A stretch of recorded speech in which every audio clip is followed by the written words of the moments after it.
between the 666 and the 691 as they head down through the Dottinger, the third. Yeah, side by side, and now, in fact, the battle of the second is side by side. Screaming down into the final chicane. Lead quartet all together in that, and that is, where are we, 282 currently in front. So, see now, my grid sheet isn't helping, and my in-number order entry list isn't actually strictly in number order because they've gone by class in their number order. So let's see if we can pick them out. 282, who was our leader, is... No, that's not right either, because that tells me it's a Renault Clio, so that's not really helping very much. Your eyes are better than mine on this. And I've lost him. Those BMWs towing beautifully, you could see, down the back straight there. I remember when I used to have a similar shaped one. They used to be able to sit behind and pick up a bit of a tow, obviously lending a helping hand in that, in spicing up that battle for us as they head down through the GP loop. But the Clio in the background looked like he was just getting out of the way of this lead battle, to be honest. I don't know if he was getting swallowed up. I think you probably would if you saw this lot coming up behind you, because it is a bit all arms and elbows, isn't it? Yeah, it's a fairground ride, isn't it, of BMW. Some beautiful liveries, some nicely presented cars in that class as they head through turn 11 and turn 12 of the GP loop. Leader at the front, still Arnold in his number 8 Mercedes GT3, then Tom Christensen? I don't think so. Michael Christensen in his Porsche 911 GT3, and Marcus Patala in his BMW M6. Still very, very close at the front. 2 seconds covering the top for the Renault RS01 in a close watching brief, and then the debuting Nissan GT4 as they majestically pop up onto our screen, coming down the Dottinger back into the GP loop. And they are quick, they turn up awfully fast, don't they, considering... They really do. There's some poor soul there in a Renault Clio, you know, probably absolutely flat out. Astra, 1.6 limit, 1.6 engine on the limit, and they just fly by as if he's in reverse. So lead 6 cars now altogether. Was it 6 or 5 altogether in the queue? So Nissan has been joined by car number 100, which is Crodner's, isn't it, who started right with them, which is the Valkenhorst Motorsport M6. So that car was 4th on the grid, but in fact it is still Lance David Arnold leading, and behind in 2nd place Porsche 911 Michael Christensen, and those two absolutely together as they sweep through the Mercedes arena. Just 2 car lengths in it, going by an E36 BMW and another E36 BMW and various Renault Clios and what have you in front, and there is absolutely nothing. I mean, this is as close as a sort of 10-lap race to the Grand Prix circuit you would expect to be, and the Porsche again looking to try and find a way by. As you say, oftentimes out on the Grand Prix, out on the Nordschleife, it's a lot harder to find a way through when the track is clear, rather than when the leader gets sort of slightly held up by traffic. If he stumbles, then the chance to get by is always open to, but until there's stuff in the way, very hard to get a really good run on such an evenly matched car. Well, also you've set the cars up to do the whole Nordschleife. Obviously the Grand Prix loop flatter, more open and different, so there's opportunity for people to make mistakes in cars that are set up to do the Nordschleife loop, when in fact you're pounding around the Grand Prix loop and you'd have the car probably much lower and stiffer, etc. To do that. Christensen looking really happy though in that 911 GT3. I sense a bit of time biding going on in that car, climbing all over the curbs through turns 3 and 4 of the Grand Prix loop, and Arnold up front looking slightly more harried now in the Mercedes GT3 as we ride on board with him, although he looks plenty comfortable as he clears traffic through the floodplaats. But yeah, the Renault now kind of clinging on for dear life, although I'm not sure it will quite have the straight line speed down the back straight to hang on, and perhaps the area where it might be more comfortable is in the quicker corners through kind of the middle sector of the northern loop. But it's going to be really interesting to see how that car clings to the critical GT3 machinery. Damage on the front of the 4 already. That's Romain Dumas. Now, this is the Falcon Motorsport Porsche in the turquoise and blue livery that you're used to seeing. And that car started 7th on the grid. And the reason the cameras are picking him out is because he's come through at the end of lap 2, 27th. And what was... Is there? No, there's something reflecting off the windscreen, and that's a hazy sun. It looked for a moment as it came across the camera as if the cockpit was full of flame, and then it vanished. So he's run into the back of somebody or had a very minor off. Very minor. I was going to say, it looks a little bit more like he's had a tiny trip to the wall and back, which is quite impressive because it's reasonably hard to do at the Nürburgring. Normally, if you have a trip to the wall, it's a big one, but I suspect he's had an off and managed to slow that down. Especially considering the amount of time he's lost to the competition back on board on the feed. And if you do get a chance to get the feed, it's incredibly enlightening and interesting watching the various onboard cameras. We've got the Haribo Mercedes available and the Gigaspeed Porsche as that second starting group battle of Porsche GT4 Caymans screams down the back straight and back into the Grand Prix loop, one behind another, defending right, defending left, and there's a lot of defending going on there. I think Eduardo Freitas will be picking us up for that, but I'm not sure. I think he'll probably get away with it here, heading through the final chicane and getting it slowed down back onto GP start finish. The the red 960 Porsche Cayman GT4 jostling the leader of that class for that first place. Oh, I position. found them. That's the H&R, famous 1980s and 90s tuning company. So the kind of Jan Speed, Rip Speed of Germany. And that is 970. That's run by Teichmann Racing, and just in front, having squeezed in front of them, 979, the Mabernol premium motor oil car run by Mullner Motorsport. Again, top flight teams running these cars. So 979 in front, Hamza Avega, Alex Schuler and Moritz Kratz. Now, they were the pole sitters in that class, so I remember reading that out.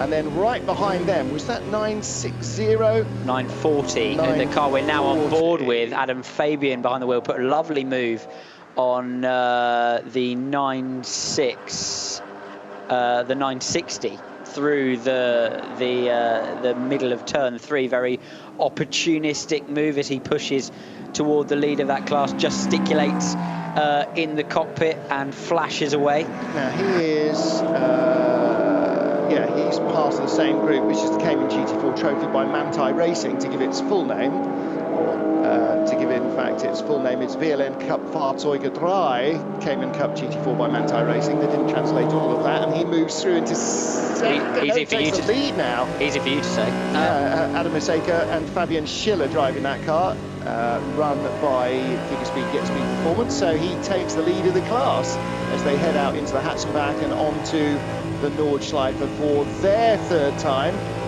Leaders must be there for almost. Now that the leaders are thoroughly in traffic, basically my moving map of the Nordschleife is just cars everywhere. So I shall go and find my leader. 001, 004, 008. 170 beats per minute in that Cayman GT4. Leader is in Wipperman, in thick traffic as the M235i Cup class again comes streaming along the queue, along the Hatzenbach, and in front of them a Toyota something or other, little Toyota hatchbacky thing, which has either had a bonnet pin come loose, not been fastened, or he's had a little off somewhere as well. Always scary when that happens, especially with traffic around, because you're only one gust away from losing all visibility or throwing your bonnet at the car behind you. So neither of which is entirely ideal. No, neither of which is the ideal scenario. But that BMW battle clears him as they head back down, start, finish, and the 666 retains the lead in that class and has managed to pull just a tiny gap from his pursuers, which I'm sure will not last long as they head back, and did as they headed into turn one, and the brakes and the braking closed them all up with concertina effect. That's the thing with ABS cars, you can always, just even if you don't quite get out, you can always attack the braking zone and close that gap and not be worried about locking up and whacking the guy in front of you, which is always the concern. And that close battling that we've seen in that Cup class and with the Caymans, as well as with the SP9 and SPX leaders, that's exactly why drivers keep coming back here, especially guys that aren't making a pro career of it, because they do as much as they can to get as big a group of identical cars as possible together. So they'll try and mix and match. If you've got the same car as everybody else, they'll stick you all in one group, but they'll try and make a category as well where they even out the performance of various differing cars. So if you turn up in your Renault Clio, you might be against the Suzuki Swift and what have you. Sorry to interrupt, Martin. This could be the moment for Michael Christensen at the front of the race, hacking through the traffic. Arnold just balked slightly by one of the Clio Cup entries, and Christensen looks left down into T1, nothing doing there. Now into the Mercedes arena, the leaders still nose to tail, and they were this time last lap as well, and so they got a good run down the Dottinger Höhe. That allowed the Porsche and the Mercedes both to weave through the groups of traffic, and they had shaken off the Renault RS01 to the extent of about being 2 seconds clear of him as they came onto the Grand Prix start-finish straight. However, he is now, the Renault, right back again under the exhausts of the Porsche in second place. They dive through the cut-through. Some poor sap in a BMW is stuck on the outsides as they all shuttle through, taking all the grip. Tom Coronel still in fourth in the Nissan, which is second in the SPX class to the Renault. Yeah, some lovely traffic work there by who is in the Renault RS01? In the RS01 it's Schmidtman, isn't it? Yeah.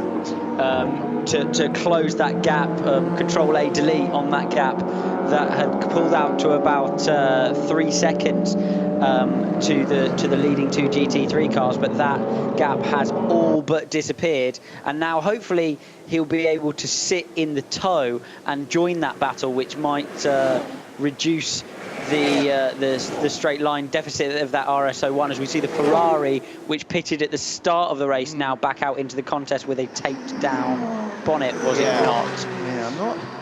Now, either that is a massive amount of gaffer on it, or that's not the same Ferrari, and I'm not sure if it is.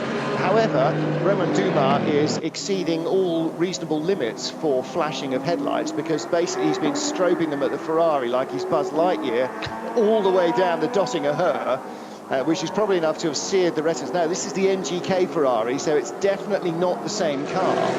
That is 139, and he started further, a long way further down the order, actually. Dumas has made it through up the inside. I always think if you flashed him once and he hasn't moved, then he's probably seen you and doesn't care. Well, he wasn't close. Dumas was nowhere close enough to make a pass anyway. On board with the race leader, and again, carving his way through traffic, just goes by a TCR Audi and down into... I know where that is, and the name escapes me, Arnberg. So about the only corner in the entire track with a gravel trap, dropping down into the Foxruhe, down to the Foxhole. Have you been around here in a road car? Yes. Yeah.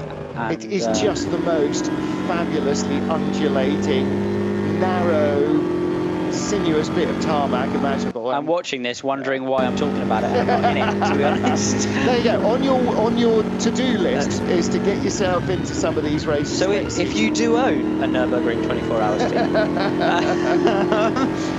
Well, you know, there is definitely some potential for getting in and getting involved. There's an awful lot of drivers that you know that are racing in this race as well. So. Yeah, that makes it worse, if anything. I know. But you could go out and you could race a Jetta, a Volkswagen Jetta, Mark I Jetta, by the way, none of your modern stuff. The journey of 1,000 miles, Martin, starts with a single step.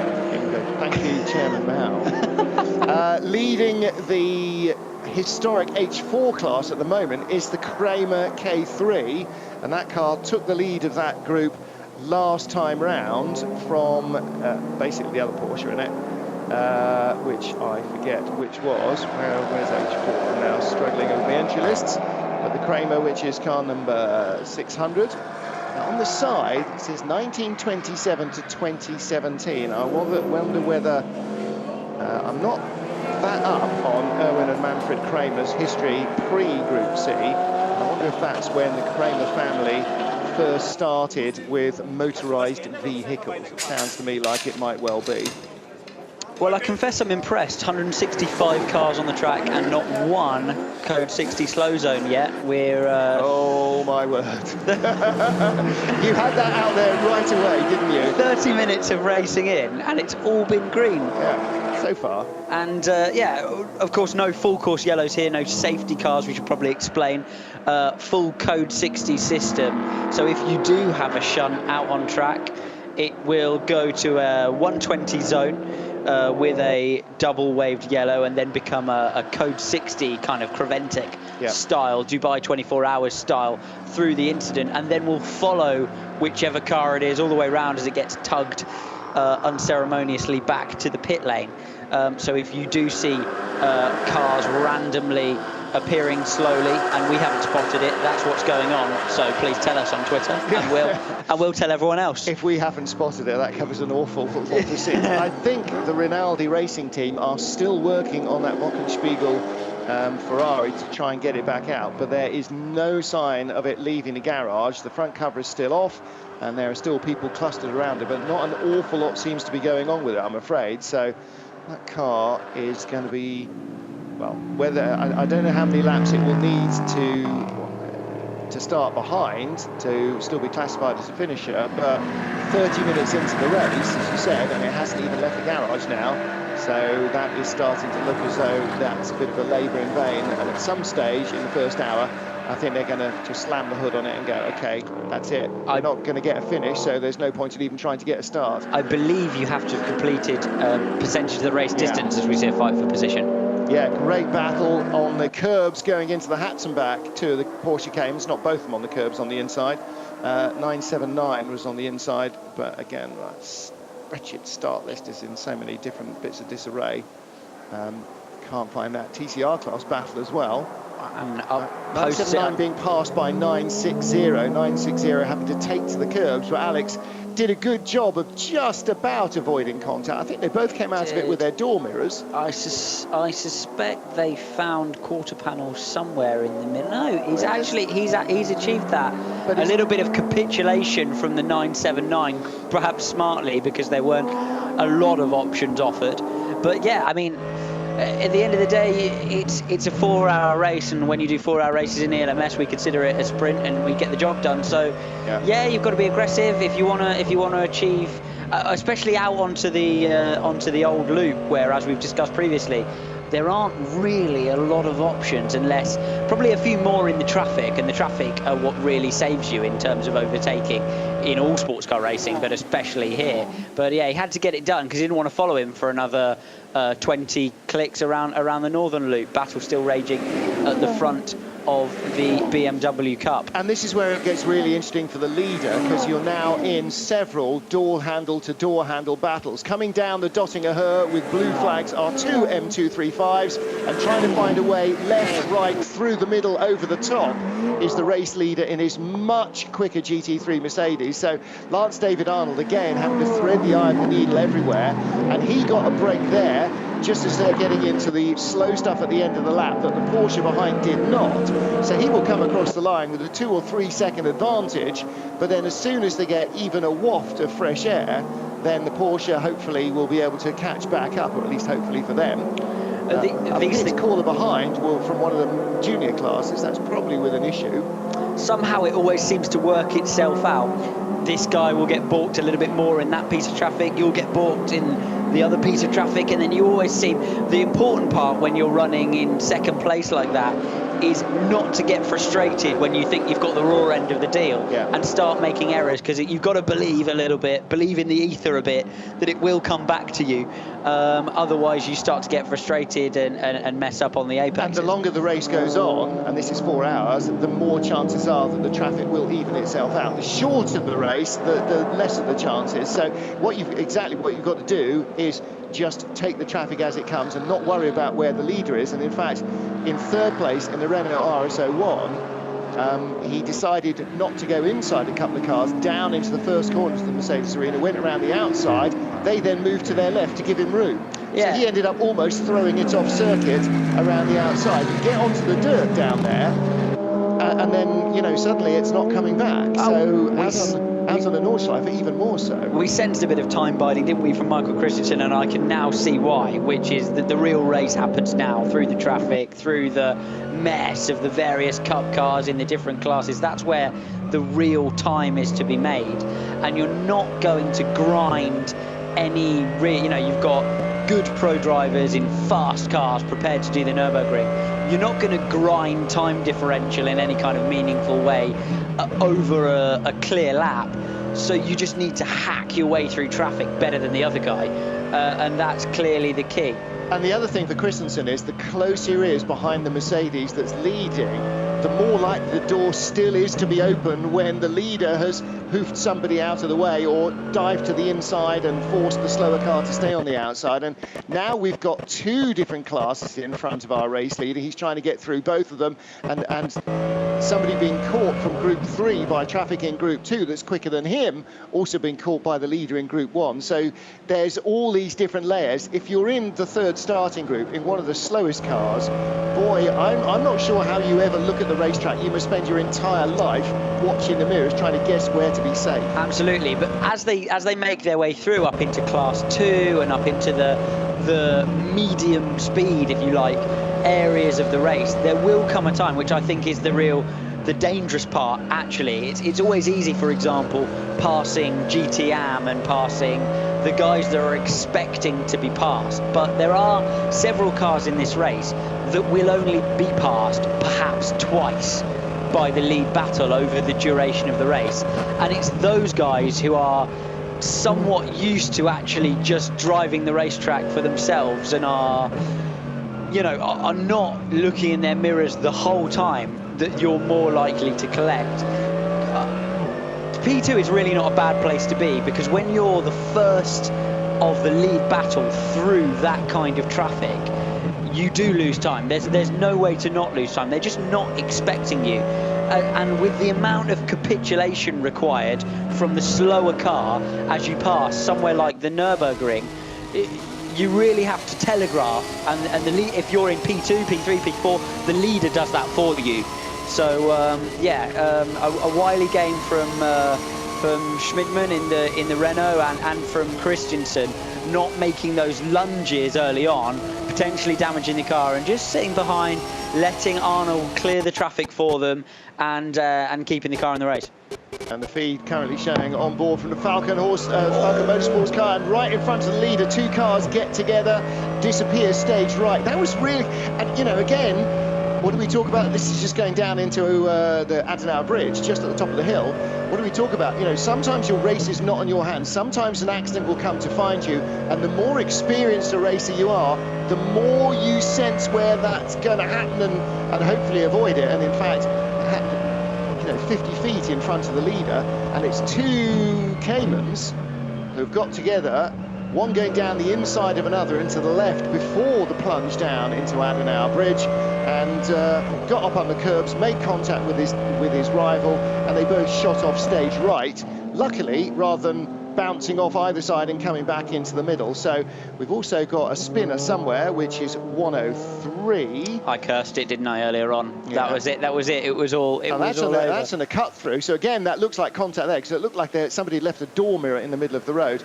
Good morning to Time Certain Clock and Right Turn Lover, who are watching for code 60s and code 120s. We will, I would think, get a 120 just before Adenauer Bridge, although it's not showing up on my GPS yet.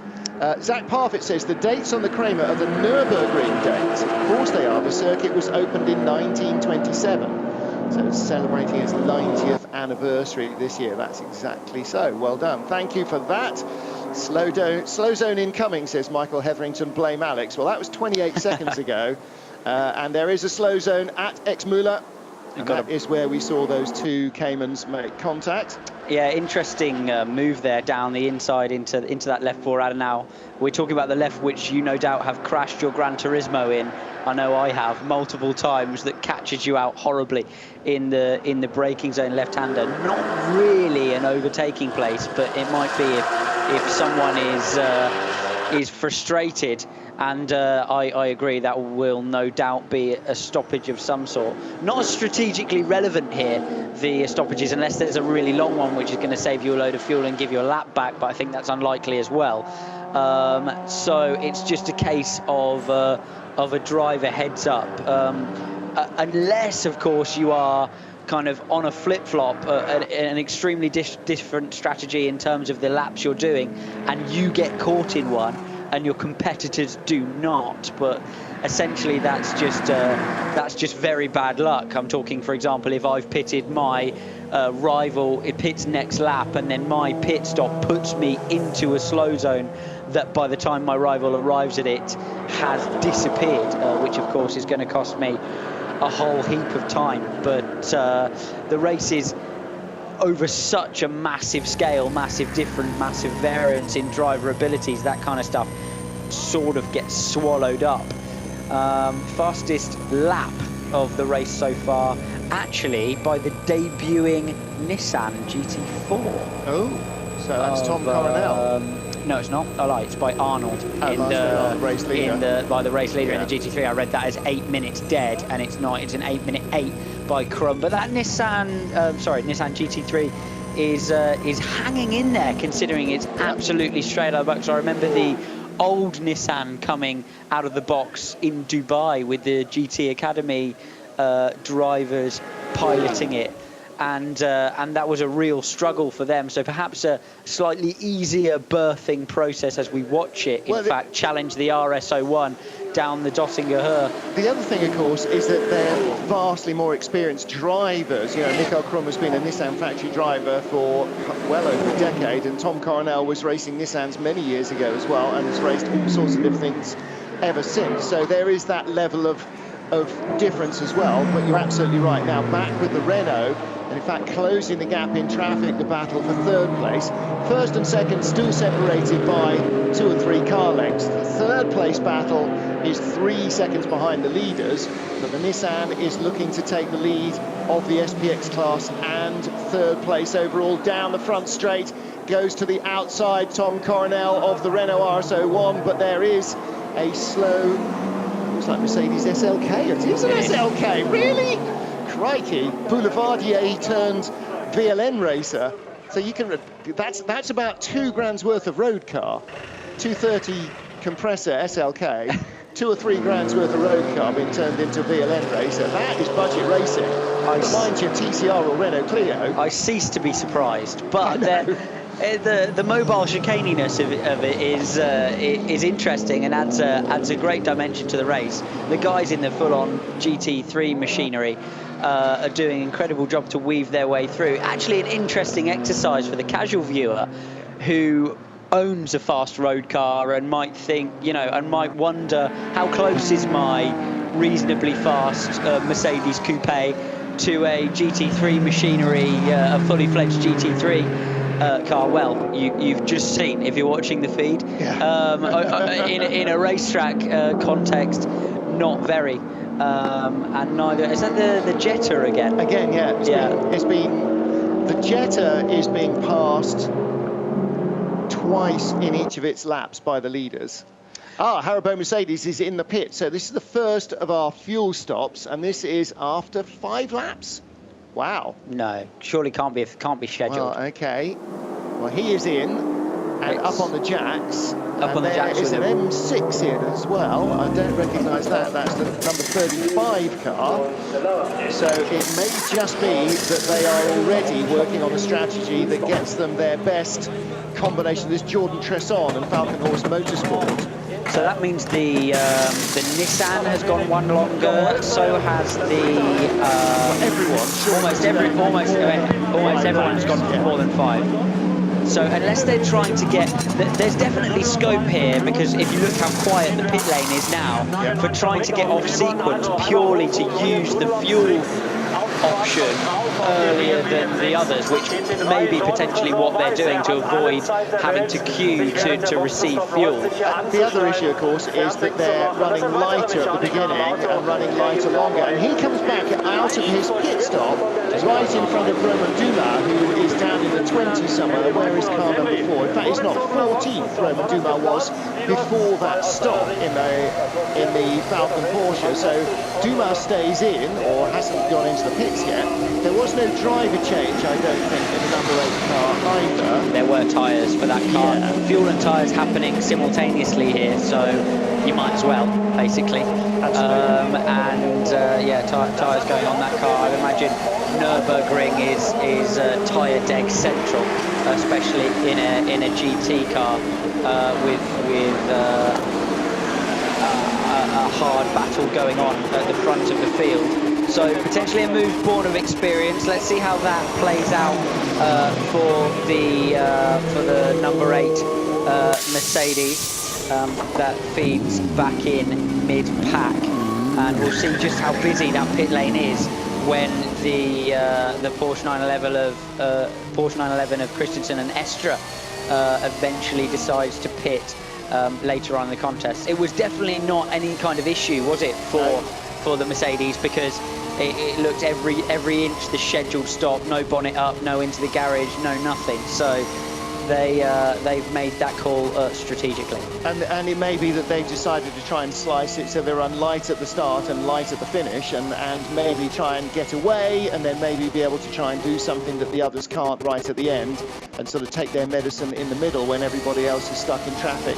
The car of Romain Dumas working its way through the TCR class, just past an Audi and a Seat. So he's working his way further up the order. Sam Pearce on Twitter asking if the Harry Lestaranen, who I questioned his name, is he the same Harry Lestaranen who used to race the Cat trucks? That's where I know Harry Lestaranen's name from.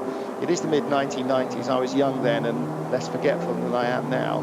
And Right Turn Lover pointing out that the Thomas Jaeger in a Cup BMW is not the Thomas Jaeger that we know of. So it's a different Thomas Jaeger. It's like being called John Smith, I think. I was going to say, it's. I expected to see that Thomas Jaeger in GT3 machinery. So yeah. Yeah, by this stage he would be. However, and a well pointed out point by somebody I don't recall, is that you do often see young hot shoes in some of the smaller classes, because if you finish in a Renault Clio or if you finish in a 911 GT3 car, it doesn't make any difference. You still get the finish on your license. So actually, it's not a bad way of learning.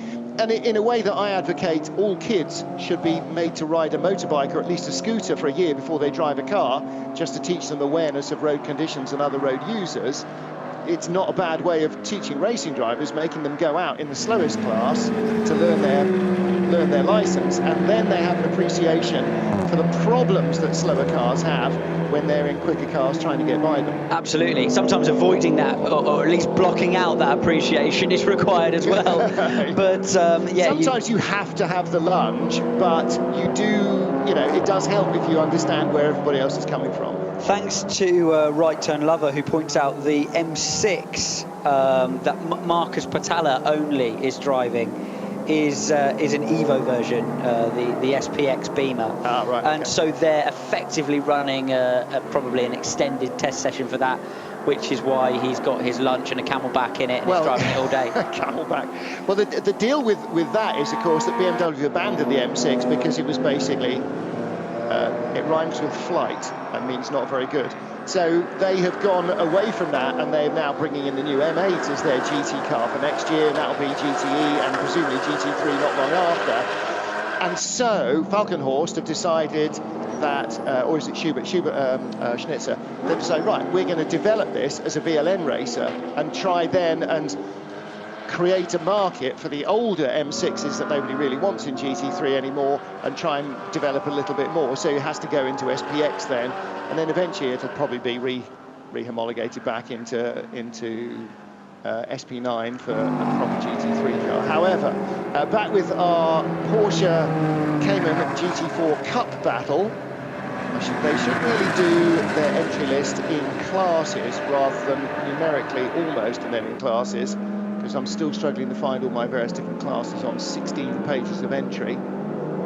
We've got the two H&R cars actually, 960 and 979, isn't it? Yeah, 960 still with the lead, and that was the car that dive-bombed everybody to take the lead at the beginning of the last time round and remains in front. Into the pit lane as well. 969. Yeah, that's another one of those cars. So obviously pitting, that's the third H&R team car, so obviously pitting out of schedule with them to try and get a bit of free time on track. Well, either that, or it's very, very possible to short fuel or use too much fuel on the warm-up lap. Although I wouldn't have thought they'd be pitting quite this early. Yeah. If that was the case. Those cars, I'm reliably informed, capable of up to 10 laps on the fuel. So that would be leader, extremely early. Coming back down towards the Grand Prix circuit. So as he comes down through the final few corners. Oh, we've got another slow. Oh no, still got the slow zone at X Muller. The car's being dragged away. He's found a lovely piece of clear air, actually, yeah. Christensen, which just there over the last kind of 30 seconds, I say, as he as a piece of traffic just pops up in the distance, but relatively clear air in comparison to the Mercedes. And you know, this GPS information that's available to you, Martin, very cleverly, by the way. Right. It's several bits behind, because I can see where 911 is, but my GPS doesn't agree. Okay, well, in the com box basically is available basically to the teams as well, and there's absolutely no doubt that they'll be using all information available to make the most rapid progress possible. Getting out of the traffic is a massive factor in this race, and I think choosing when to box will be a balancing act potentially. You know, there's not a tyre concern really. There's a fuel timing concern, a pit lane busyness concern, and a traffic one. So it's a balance then between staying out of the traffic and staying out of the traffic in the track and staying out of the traffic on the pit lane. Another battle in the SP9 class between the 100 Dunlop liveried BMW and the number 44 Mercedes as they head through the final part of the GP loop. That's for P4 in the race proper and P3 in the SP9 class. 2 SPX cars in front of this battle as that rages on. And they are about half a minute behind the leaders. So the lead pair and then the battle for third place, or what was the lead pair, which is now only the 911, because number 8 Mercedes pitted, about half a minute ahead. Lead quartet still within about 4 or 5 seconds of each other. Another Cup class car finds itself in the pit lane 621. And that is Opel Calibra in Class H2.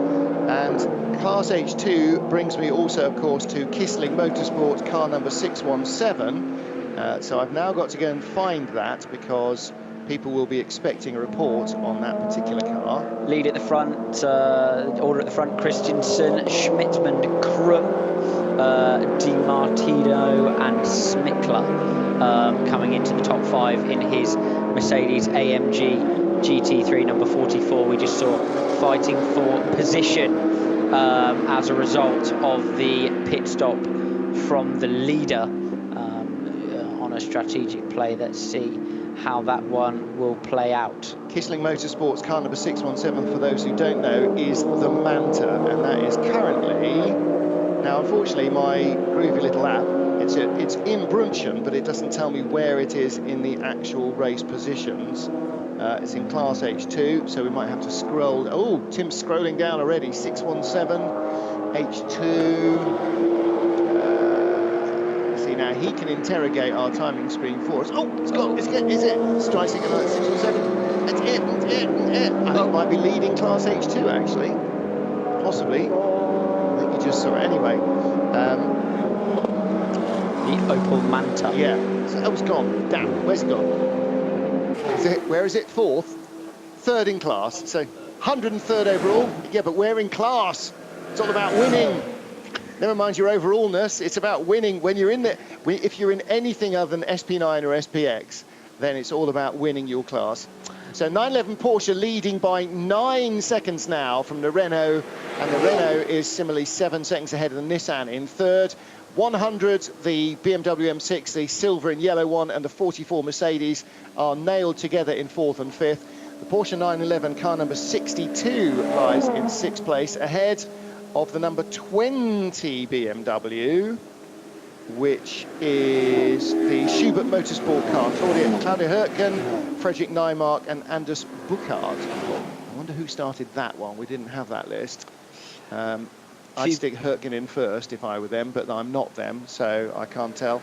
But that car is currently in seventh, and eighth is the 77, which is an SPX car, which is not an SPX car, which is an SP7 car. Is that the SP7 class leader? It is in seventh place, eighth place overall, and that is car number 77, which is the rent-a-drive Porsche GT3, Christian Menzel, driving on his own.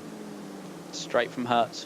It's no, rent-to-drive. Rent-to-drive. Rent-to-drive, Familiar Racing. Familiar rather than familiar. A couple of people on Twitter clarifying the nature of SPX. Thank you very much for that. Yeah, we should mention to all, SPX is basically anything that doesn't fit in.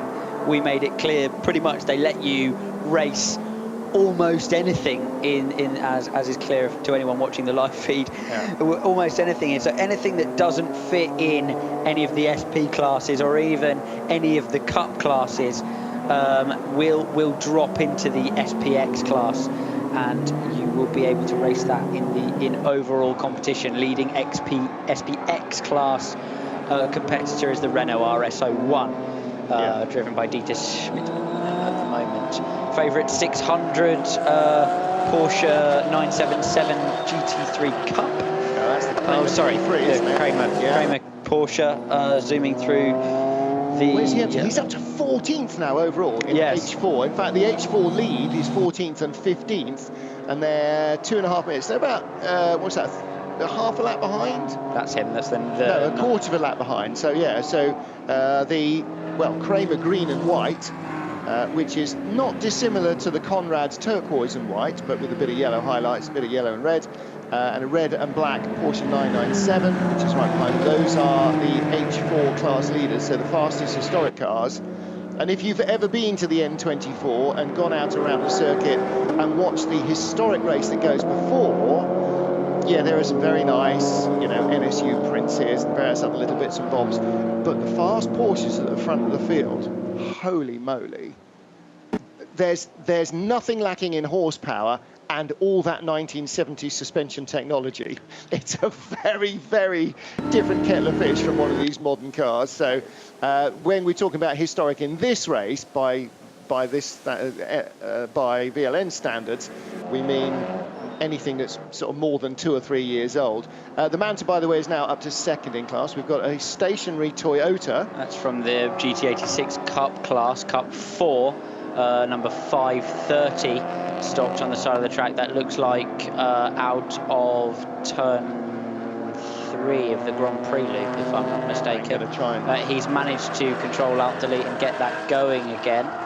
So back into the race at what looks like racing speed. For that car. Let's see how he progresses. Getting there. No, missed it. 5:30. Come on, where is he? 5:25. 5:30 is the Ring Racing Team's Toyota GT86. Ulf Wickup and Jacques Castellan. So there you go. 960 still leading the GT4 Cayman Cup. And that, got a big lead now. He was nose to tail with everybody, and he now appears to be several seconds in front. 911, the race leader, Michael Christensen and Kevin Estra. You possibly didn't see this, Alex, because you were otherwise busy sweating like a pig and driving your car at the weekend. But Porsche was nowhere in qualifying with either car in the GTE category. Race leader into the pit lane after, that'll be the end of lap lap 7. 7, yes. Rather than the end of lap 5 when the previous race leader came in. So for me, that's on fuel, because they can do 8 laps, but he's done the warm-up lap and all the associated stuff at the start of the race. Looks like a driver change to Kevin Estre to take over. For that leading car. So the fuel strategy plays the get out of our way in the pit lane strategy, and let's see a very critical moment in the race list. Let's see where this 911 comes out in relation to the 8. Now bear in mind, when they were at the start of the race, how easy it was for them to catch back up to the Mercedes every time they got separated in traffic. And they've gone 2 laps longer, and that's not 2.5 mile laps, that's 2.25 kilometers. They got 50 kilometers more fuel in the car and was still able to catch the Mercedes. So what you're seeing there is a 911 that has more pace than the Mercedes. Well, let's find out. Yeah. Let's find out. I will, I mean, it's a GT car, so you've got and a heavier one. It's not a GT, it's a GT3, so you've got less component weight of that is fuel, but the fuel effect around the Nürburgring must be absolutely massive. Nissan is in as well from 3rd place.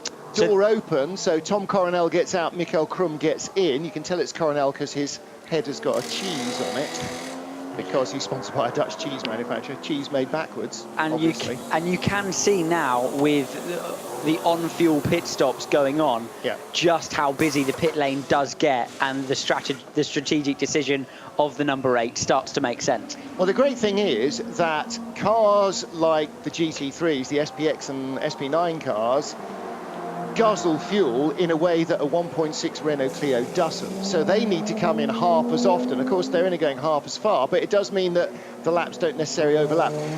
Bonnet coming off, and it is at the front because there is a front engine, so it is actually a bonnet over the engine.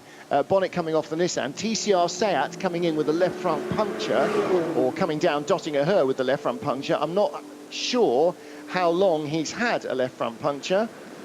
There's still a 120 zone in Klostertal. At the end of the formation lap, by the way, the number 4, the Falcon Porsche, had a precautionary tyre change because Romain Dumas hit something on the formation lap. Oh, so that was the damage. That's where the damage came from. So in fact, they didn't come across the line, 7th on the grid. They came across the line way back, and at the end of lap 1, when he was only 27th, he had significantly recovered. Now, the number 8 Haribo Mercedes comes across the start-finish line. Don't forget that stopped before. The Falcon Porsche goes into the garage now for more tyres, or into the pit lane. And I think the Haribo Mercedes now retakes the lead. Did we see 911 leave the pits? I haven't seen 911 leave the pits, and it hasn't left the pits on my timing screen. Yeah. But I'm sure it will be revealed shortly, because I can imagine that even if there is a difference between the pace of those 2 cars over the previous period on this sort of overcut, as it were, then it won't have been big. So I suspect that that car still in the pits, is still in the pits, and the number 8 therefore retakes the lead. Now, in fact, it's saying it has just left the pits. So, but yeah, the number 8 Mercedes back in front, and don't forget that they were nose to tail. Number 8 without a driver change. Didn't see driver change going on, but he will have had fuel and tyres. Shorter stop, possibly. If they started on a full tanks, then it might have been a shorter stop. However, if you're going to... But they would have had to, yes. Split the difference. Why would you start on a full tank and then only run 5 out of your 7 laps? To do a shorter stop, but you would... The logical way would be to run faster on circuit. Except that you don't lose any time in the pits by starting with a full tank, and you assume that everybody else is starting with a full tank. So that then means your first pit stop is a shorter fill because you come in after 5 laps. But the other thing you can play, of course, is the minimum pit stop time in relation to the length of previous stint. True. Which I suspect also was a play from the 8, because my understanding is that as the stints get shorter, the minimum pit times also get shorter. Correct. Which is what the 8 has done to put itself back in the effective lead of the race, and why they were able to do a shorter pit stop. And unfortunately for our Seat TCR car, he is still creeping very slowly. That is that. It's painful. It's got a 2 in the middle, something 2.8. That is 9:20. Okay, let's have a look in our TCR category. My eyes do not deceive me. There is a safety vehicle coming to either escort or assist. Trying to turn along, probably. He's almost back. Well, the scary thing for that, though, is he's got to then cross the track when he gets down to the end of the Dottinger and through the final chicane to get into that slightly hairy pit entry. Okay, in the TCR class, we have one Seat, which is 8:20. And that's FEV Racing from Aachen with Benedikt Gentem and Bernd Homburg. That'll be him. Let me see if I can see an 8:20 going very slowly on the top. Unfortunately, there's so much traffic. Historic battle still on at the front. Right back on, down into GP Loop Turn 1.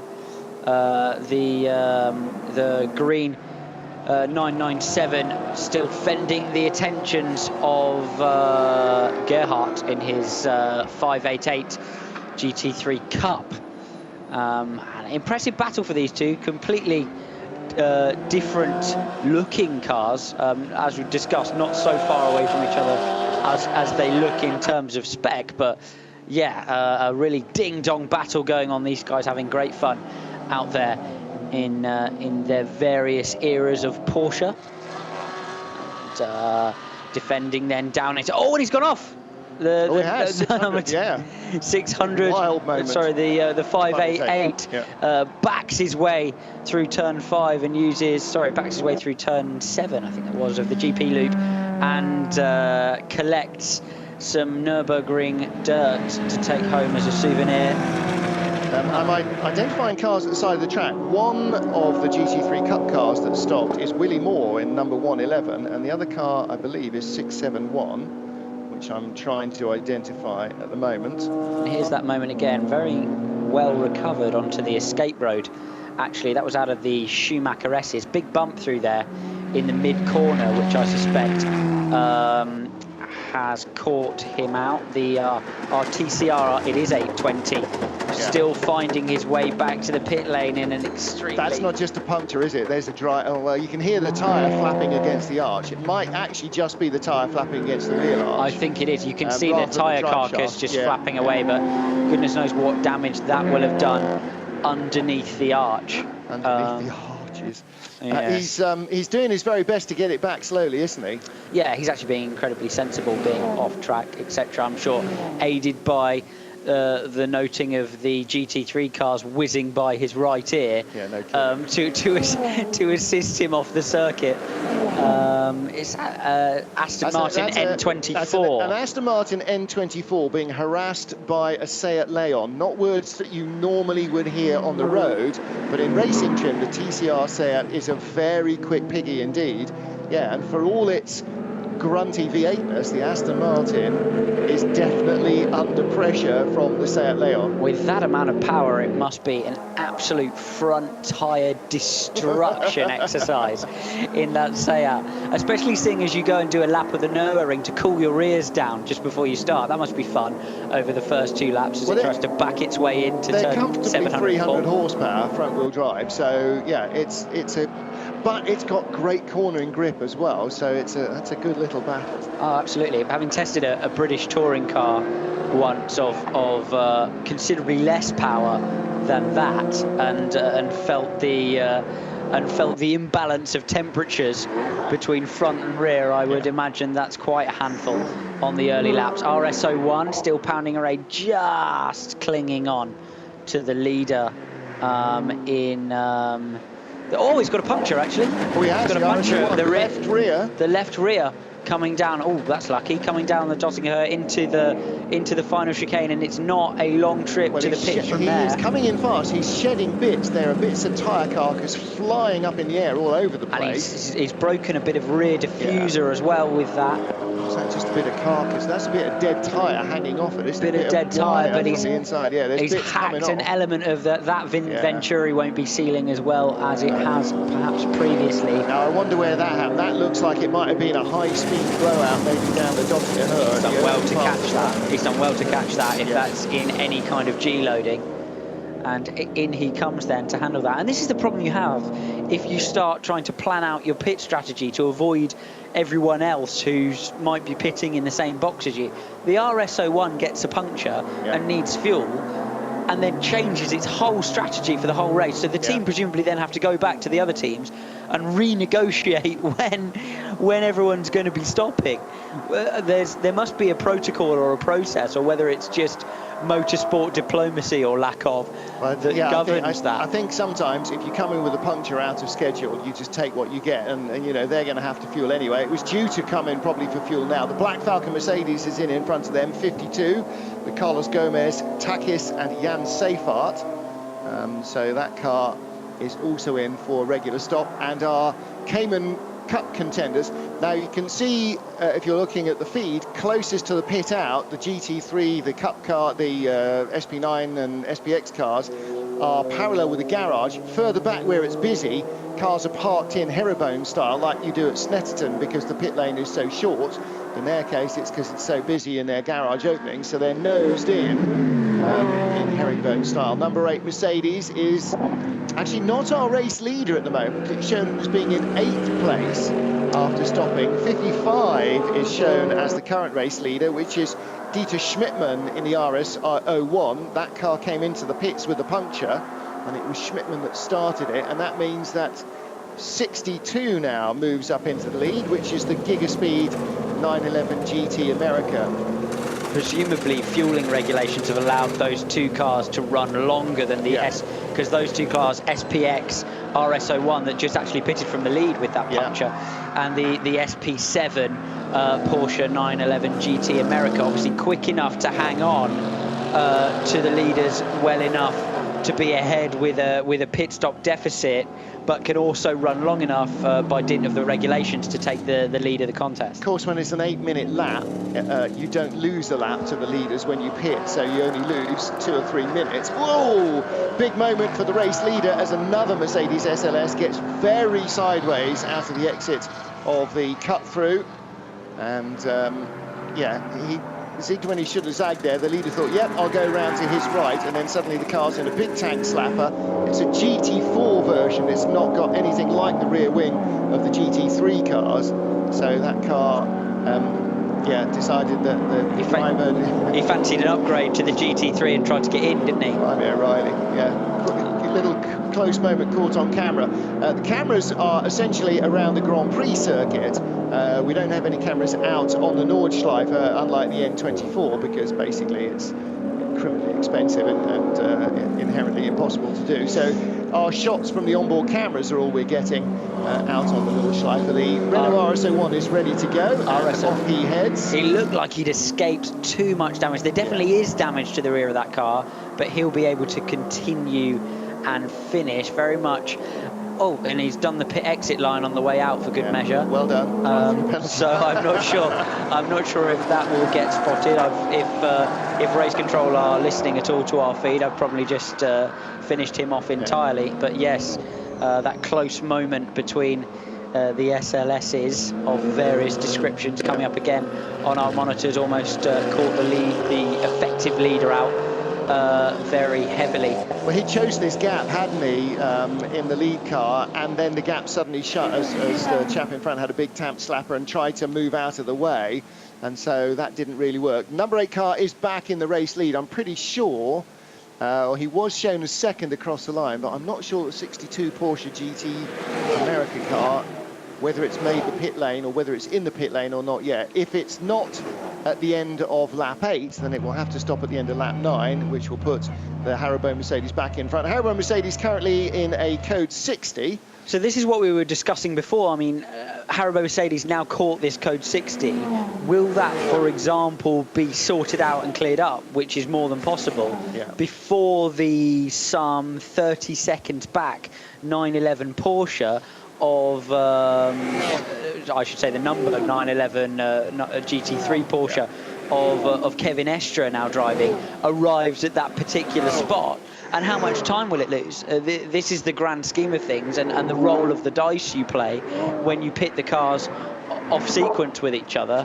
But what are you going to do? You've got to gamble, haven't you? And these kind of things can happen to anyone at any time. Quite a long code 60 running down to Arenberg, and time certain clock says that it is 394 and 398. Now those aren't the guys that got together on the previous onboard that we saw. 394 Black Falcon Porsche, which is in VLN car class V6, and 398 is 388, not in that class. That's in SP2, which is a BMW Mini.